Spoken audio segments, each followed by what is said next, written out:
আসসালামু আলাইকুম আরহামাতুল্লাহি অবরকাতু। কি স্পিডে মেশিনের চাকাটা ঘুরতেছে দেখেন। এগুলা হইছে পেপার কাটা হয়। প্রত্যেকটা ফ্যাক্টরি গার্মেন্টসের অ্যাক্সেসরিজের পেপার থাকে। আসলে পেপার বলা হয়, আবার এটারে কি যেন বলা হয়, অনেক কিছুই বলা হয়। তো এই কাঠটাকে কাটার জন্য দেখেন এই জায়গায় এই মেশিনটা, এইখানে পুরা সব হইছে কাঠ, বিভিন্ন সাইজের কাঠ, বিভিন্ন সাইজ, যেমন সাইজ লেখা থাকে, এই সাইজগুলো এখানে বানানো হয়। স্টিকার যেগুলো আসলে কার্টুনে বা পলিতে যেই সিলটা মারা হয়, ওই স্টিকারগুলো এখানে তৈরি হয়। বিভিন্ন কার্টুন সিল দেখতেছেন, বিভিন্ন কাঠ।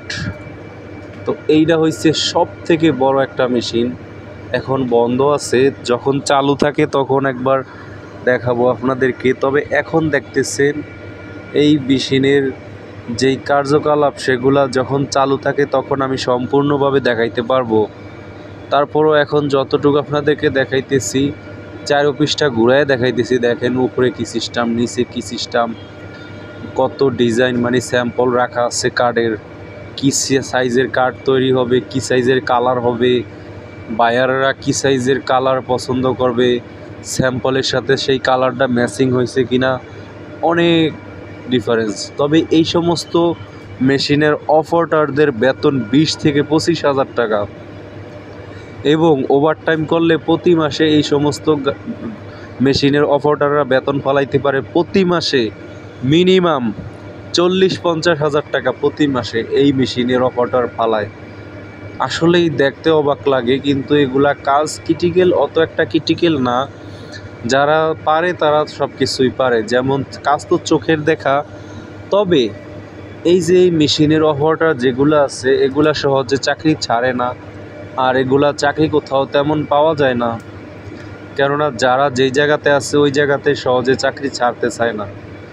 তো দেখতেছেন এই মেশিনের অপারেটরগুলা কিভাবে সুন্দর করে সাজায় রাখছে। স্টিকারগুলা এই মেশিন দ্বারা কাটা হয়। কাইটা এক মেশিন থেকে আরেক মেশিনে দেওয়া হয়।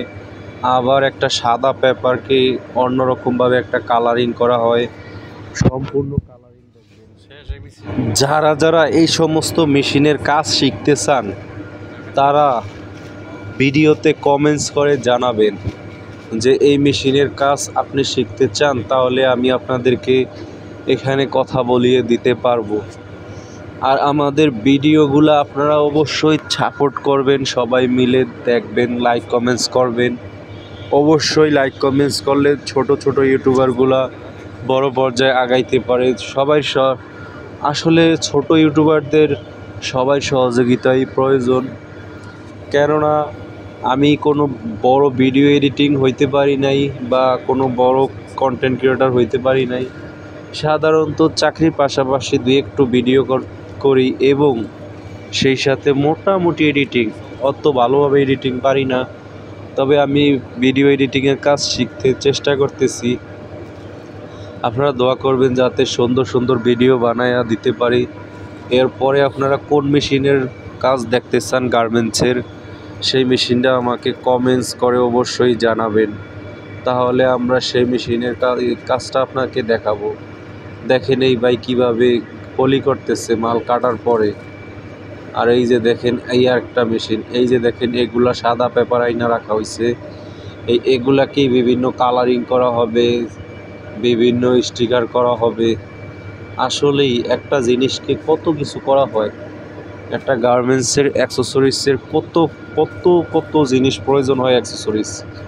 আসলে যারা গার্মেন্টসে চাকরি না করছে তারা বুঝবেই না যে একটা গার্মেন্টস, এই যে বায়াররা এতগুলা ডলার দেয়, যদিও মালিক পক্ষ শ্রমিকদের যে স্যালারি দেওয়া হয় বায়ার পক্ষ থেকে, তার অর্ধেক দিয়ে আর অর্ধেক তারা খায়।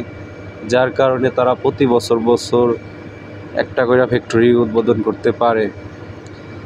তবে হয়তো ভবিষ্যতে আর করতে পারবে না, স্যালারির শ্রমিকদের ন্যায্য মজুরি দিতে হবে। কেননা প্রত্যেকটা গার্মেন্টসে এখন বর্তমানে স্কেল দেওয়া আছে 15,200 টাকা হাইস্ট। তো এই 15,200 টাকা এখন শ্রমিকদেরকে দিতেছে মালিক পক্ষ, অথচ বায়ারদেরকে নিতেছে প্রতি মাসে 24,000 টাকা। তার মানে কত টাকা ঠকাইলো দেখেন আপনি, মিনিমাম 10,000 টাকার মতো ঠকাইতেছে প্রত্যেকটা মালিক পক্ষ। এই জন্যই তারা শ্রমিকদেরকে বায়ারের স্যালারি লিস্ট দেখাইতে চায় না। স্বৈরাচার শেখ হাসিনাকে এতদিন ঘুষ দিয়া পারছে, এখন আর পারবে না। ইনশাল্লাহ স্যালারি বাড়বে। সবাই ভালো থাকবেন। আল্লাহ হাফেজ।